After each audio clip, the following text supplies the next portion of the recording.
Updates naman tayo pagdating sa Paris Olympics.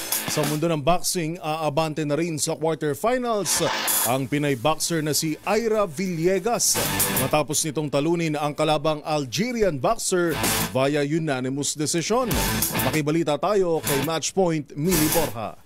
Magandang birthday ang inihandog ng Pinay boxer na si Ira Villegas sa kanyang sarili matapos nitong makapasok sa quarterfinals ng 2024 Paris Olympics. Tinalo ni Villegas ang pambato mula Algeria na si Romaisa Boualam via unanimous decision sa round of 16 ng women's 50kg event. Sa unang round pa lang, nakakuha na ang Tacloban City native ng perfect vote mula sa judges dahil sa kanyang agresibo at mabibigat na suntok. Pero agad nakarecover ang two-time African Games gold medalist na si Boualam sa sunod na round, winning with 3-2 votes. At pagdating ng round 3, nakabawi ang Pinoy Pride para makaabante sa quarterfinals kung saan makakaharap nito ang home bet na si Wasila Lakadiri. At kung sakaling makapasok sa semis, posible nang makasecure si Villegas ng podium finish para sa Pilipinas. Para sa MBC TV Network News, ito si Mili Borja, una sa Pilipinas,